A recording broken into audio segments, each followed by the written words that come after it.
एक बार माता पार्वती जी ने शिव जी से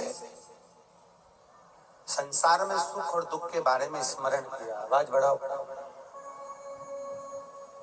शिव जी से सुख और दुख के विषय में माता पार्वती जी ने प्रश्न किया। थोड़ा ध्यान से सुनना, बड़ा अच्छा चरित्र। काशी में नंदन वन में भगवान शंकर और पार्वती बैठे हैं।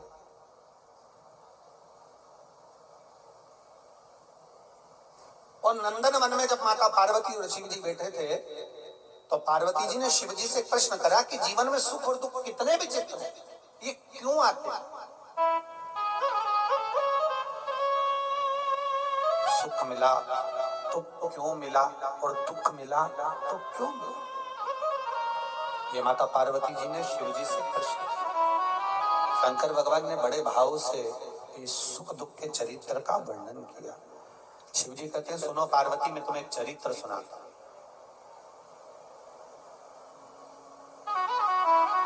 नंदन वन काशी में बैठे हैं।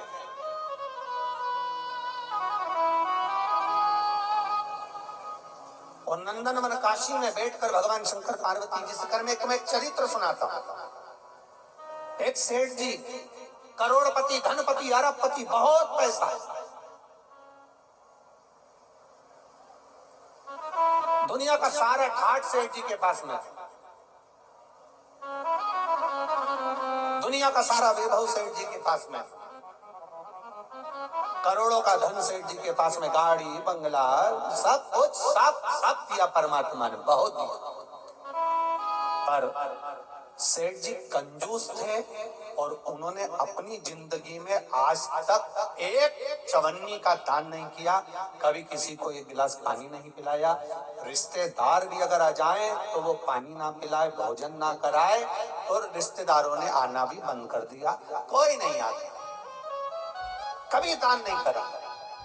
और उसके यहाँ का नियम था, सेठ जी के 3 बेटे, सेठ जी के तीनों बेटों में से 2 बेटों की शादी हो गई, एक बेटा कुंवारा था, सबसे छोटा वाला। छोटे बेटे की शादी होना थी, सेठ जी ने संबंध देखा और बच्चे का विवाह करा। छोटी बहू घर के अंदर आ गई। छोटी बहू आई तो घर की जो जेठानियां थी, दोनों जेठानियों ने छोटी बहू को अपने कमरे में बिठाया और बिठाकर समझाया, सुनो,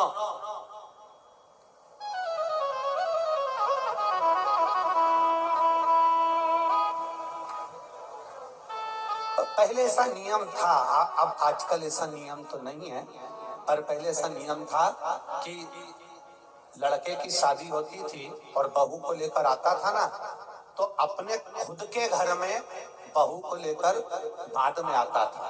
पहले उसको रुकने की व्यवस्था कोई रिश्तेदार के यहाँ, कोई नातेदार के यहाँ, कोई संबंधों के यहाँ, कोई पहचान वाले के यहाँ, उसको बहू को रखा जाता था। बोलो भोपाल में ऐसा था कि नहीं था? अरे बोलो जम के तो बोलो, था ना ऐसा? लड़का शादी कर कर बहू को लेकर आया, सीधे अपने घर नहीं आया, पहले उसको कोई मित्र के आधिक पहचान वाले, दीदी, जीजा, बहनोई, नातेदार, रिश्तेदार, कुटुंब, कबीला, अड़ोसी पड़ोसी, रिश्तेदार वाला, उसके यहाँ पर उस बहू को, उस छोरे को, बहू बेटा को वहां रोका जाता। काहे के लिए रोकते थे? उसको रोकने का कारण क्या था? उसको रोकने का कारण केवल एक था। क्यों रोका जाता था?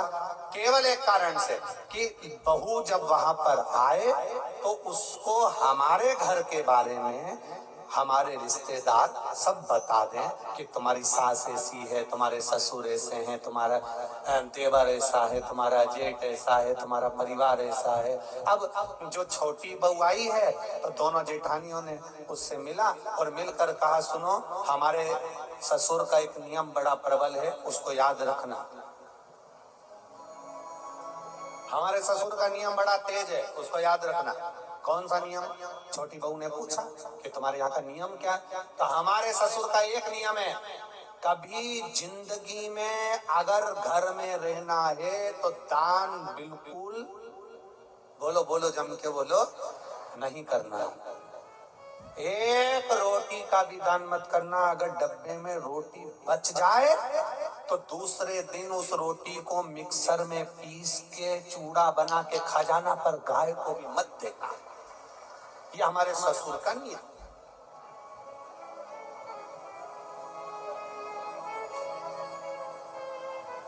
मेरा विश्वास कहता है अपने भोपाल की तो ऐसी बहू नहीं होगी और ना ऐसा कोई रिश्तेदार होगा कि रोटी गाय को भी ना दी जाए, कुत्ते को भी ना दी जाए और पक्षी को भी ना दी जाए।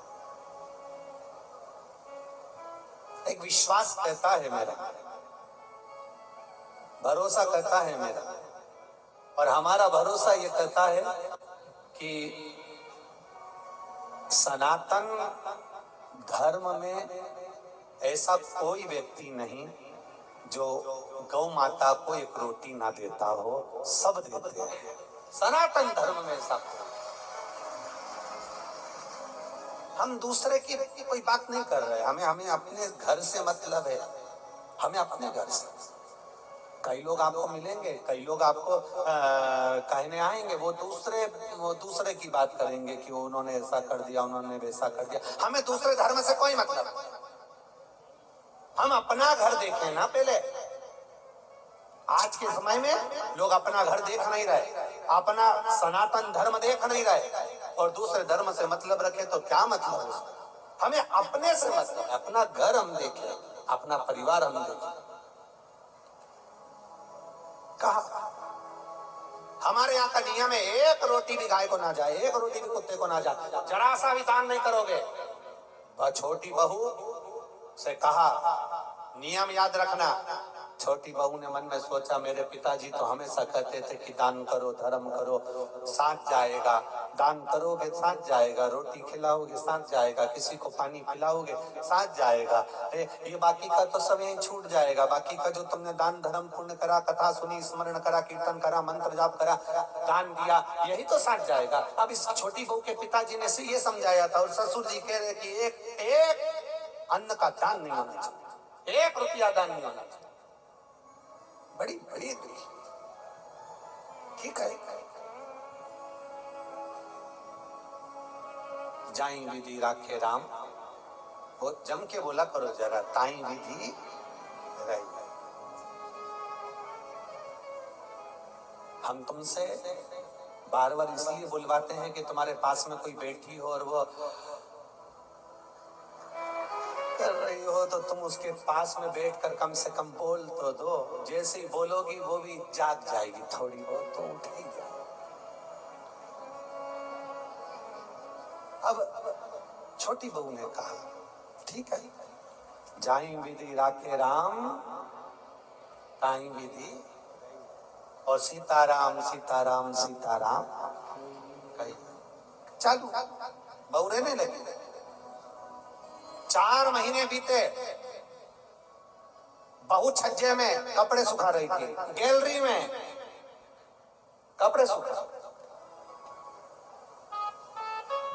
नीचे एक भिखारी आ गया, उसने आवाज लगाई, 3 जन्म से कुछ नहीं खाया है, भूखा हूं, भोजन दे दो। क्या बोला वो? कितने जन्म से? 3 जन्म से कुछ नहीं खाया है, भूखा हूं, भोजन दे दो। बहू कपड़े सुखा रही थी, उसकी आंख में आंसू भर गए। हमारा नियम है, हमारे ससुर का नियम है, दान नहीं कर सकते। अब बोलूं तो बोलूं क्या? छोटी बहू अपने पिता के संस्कारों को छोड़ ना पाई और ऊपर कपड़े फटकते फटकते, कपड़े को जब पानी से निचोड़ते हैं, निचोड़ कर सूखने डालते हैं, एक बार फटक देते हैं। फटकने का मतलब ये होता है कि पानी झड़ जाए से मतलब नहीं होता, फटकने का मतलब ये होता है उसमें जो सल है वो अच्छे हो जाए। फटका, और फटकते समय तार पर गैलरी में कपड़ा डालती डालती बोली,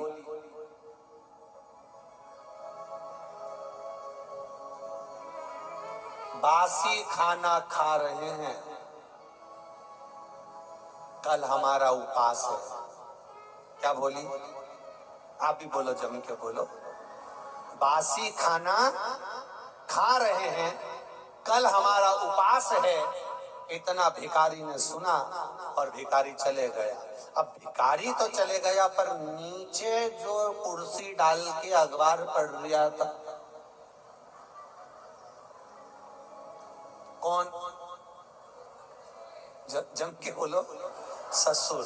बस उसने सुन लिया। अच्छा हुआ तुमने ससुर बोला हो, नहीं तो एक जगह कथा कर रहे थे, उन्होंने कह दिया एक भिखारी तो चले गया पर नीचे जो कुर्सी डाल के अखबार पढ़ रहा था, तो लोगों ने कह दिया वो भी। भोपाल के लोग एक बात तो है, इस मामले में समझदार बहुत है। जबरदस्ती लोग भोपाली लोगों का, भोपाल के लोगों के कह देते हैं साहब माँ तो इतनी गाली बकते हैं, माँ तो ये साड़ा तेड़ा बोलते हैं, साहब माँ तो बात बात में अपशब्द कह देते हैं। हमने देखा अभी हमको भी यहाँ पर 3 दिन हो गए, सब अच्छे से ही बोल रहे हैं, सब अच्छे। एक भी ऐसा नहीं मिला जो गड़बड़ बोला, एक भी। बड़े भाव, वो तो दुनिया के लोग हैं, कहते रहेंगे अपन तो अपना भजन करो। भिखारी चले गया, कुर्सी डालकर अखबार पढ़ रहा था, कौन? ससुर। और अखबार पढ़ते पढ़ते उसके कानों में शब्द गया कि बहू ने कहा बासी खाना खा रहे हैं, कल हमारा उपास है। भिखारी तो गया, ससुर को क्रोध आ गया और ससुर को गुस्सा आया, बताओ कल की आई बहू 4 महीने नहीं हुए, इसको कौन सा बासी खाना खाने को दे दिया और कौन सा इससे उपास करवा दिया? इतना अच्छा खाना मिल रहा है, रोज ताजा खाना खा रही है, अच्छे से रह रही है, इसका पति कमा रहा है और हम उपास कर रहे हैं। ससुर को क्रोध आया, उसने दोनों बहुओं को बुलाया, बड़ी बहुओं को बुलाकर कहा अब इस बहू को मैं अपने घर में नहीं रख सकता क्योंकि इसने मेरी बदनामी कर दी एक भिखारी के सामने, मेरी बदनामी कर दी है भिखारी के सामने।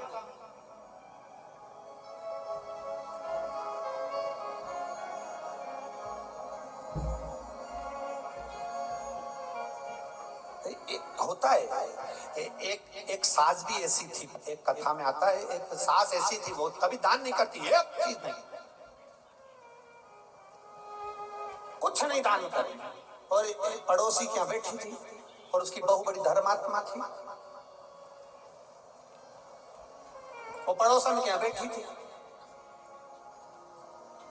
भिखारी आया, भिक्षा मांगते मांगते इसके घर गया, बहू से कहा भिक्षाम देगी, बहू ने तुरंत उठाकर एक कटोरी आटा भरकर उसको दे दिया। अब ये भिक्षा मांगते मांगते पड़ोसन क्या गया, ये भी वहीं ओटले पे बैठी थी सास, इतने में तुरंत सास ने वहां पर आवाज लगाया भिक्षुक ने, माता भिक्षाम देगी, तो पड़ोसन ने भी उसको भगा दिया। तो इसने जो यहाँ बैठी थी पड़ोसन, इसने पूछा क्यों, वो तीसरे नंबर के घर पर गए थे क्या? हाँ। कुछ दिया क्या? हाँ। क्या दिया? 1 कटोरी आटा। इसने इतने में भिखारी का हाथ पकड़कर बुढ़िया लेकर अपने घर गए और बहू को बुलाया, बहू, ए बहू। बहू आई, क्या है माँ? तूने भिखारी को 1 कटोरी आटा दिया? हाँ। किससे पूछ के दिया? किसी से नहीं, अपना घर दान करना चाहिए। इतने में सास को गुस्सा आया और भिखारी से कहा, भिक्षुक से कहा तुमने मेरे घर से आटा लिया? हाँ। वापिस दो।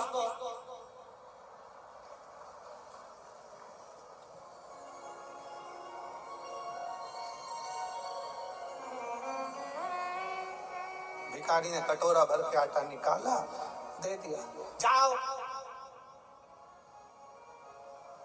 इस घर में मेरी चलती है, मैं बोलूंगी तो बहू आटा देगी और मैं बोलूंगी तो नहीं देगी, जाओ। मैं जब तुमसे बोलूंगी तुम आओ, तुम आना, फिर मैं आटा। अब भिखारी ने फिर बोला माता भिक्षाम देही। सास ने कहा कटोरी भर के आटा दो। बाहर खड़े भिखारी ने सास से पूछा तुम ऐसा क्यों करी? सास ने कहा आज से ही नई नवेली बहू की घर में चलने लगेगी तो मेरी कभी नहीं चलेगी, इसलिए मेरी चलना चाहिए, इसलिए मैंने ऐसा करा, मेरी चलना चाहिए। अब ससुर जी बैठे थे, ससुर ने बहुओं को बुलाया, इसने तुम्हारी इज्जत खराब कर दी। ये कह रही है कि बासी खाना खा रहे हैं और कल हमारा उपवास है। बताओ कौन सा बासी खाना खिलाया इसको? कल की आई हमें बदनाम कर रही है। अब तुरंत ससुर ने पत्र लिखा और समधी जी को भेजा, आप अपनी लड़की को लेकर चले जाओ क्योंकि ये हमें बदनाम कर रही है, ऐसी लड़की हमें नहीं रखना, हम इसको ताजा खाना खिलाते हैं, ये बासी खाना खाने की बात करती है। एक भिखारी को इसने ऐसा ऐसा बोला है और समधी के पास पत्र गया। समधी की आंख में आंसू भर गए। मेरी बेटी को 4 महीने हुए हैं शादी को, कैसे लेकर आ जाऊं? और मेरी बेटी ऐसी है ही नहीं, मैंने उसको संस्कार दिए हैं, वो कभी गलत कर ही नहीं सकती, ये मेरा विश्वास कहता है, ये मेरा भरोसा करता है। मैं कैसे कह दूं कि मेरी बेटी ने कुछ गलत कहा होगा, कि मैं भूखी मर रही हूँ या मैं उपवास कर रही हूँ या हम बासी खा रहे हैं? ये मेरी बेटी बोल नहीं सकती, भले बासा खा लेगी पर बोल नहीं सकती। आखिर हुआ क्या? ससुर ने, समधी ने पंचायत बिठाई और पंचायत में बैठे हुए लोगों से कहा, क्या मेरी बेटी ऐसी है? नहीं, तुम्हारी बेटी तो संस्कारवान है, ऐसा बोल ही नहीं सकती। बुलाओ समधी को। और बुलाया सेठ जी को। बोलो सेठ जी क्या बात है? सेठ जी ने कहा, ये खड़ी लड़की, ये खड़ी मेरी छोटी बहू, इसने भिखारी से कहा हम बासी खाना खा रहे हैं और कल हमारा उपवास है। पूछो नहीं बोला कैसे? रोज ताजा खाती है, चाय बनाकर पीती है, दूध पीती है, गरम गरम भोजन करती है, फिर इसने कैसे कह दिया कि बासी खाना खा रहे हैं और कल हमारा उपवास है? इतने में पंचायत ने बेटी से पूछा, बेटी बता कि बासी खाना खा रहे हैं, कल हमारा उपवास है, तूने भिखारी से सब क्यों कह दिया? बेटी कहती है, मेरे पापा कहते थे ये जो मकान दिख रहा है, जो ये दुकान दिख रही है, जो ये गाड़ी दिख रही है, ये हमने पूर्व में करा होगा, बासी है, पुराना करा था तो आज मिल गया, और अगर आज नहीं करेंगे तो कल भूखे मरना पड़ेगा, इसलिए उपवास करना पड़ेगा। ये बासी है, 50 लाख की गाड़ी में घूम रहे हो, समझ लेना पूर्व का हमारा पुण्य है। अच्छा भोजन कर रहे हो, समझ लेना पूर्व का हमारा पुण्य है।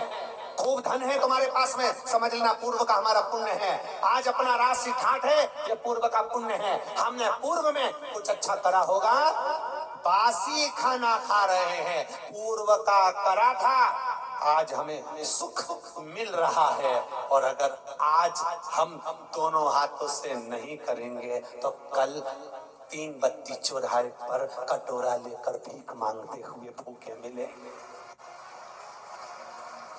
पूर्व का कर्म है हमारा।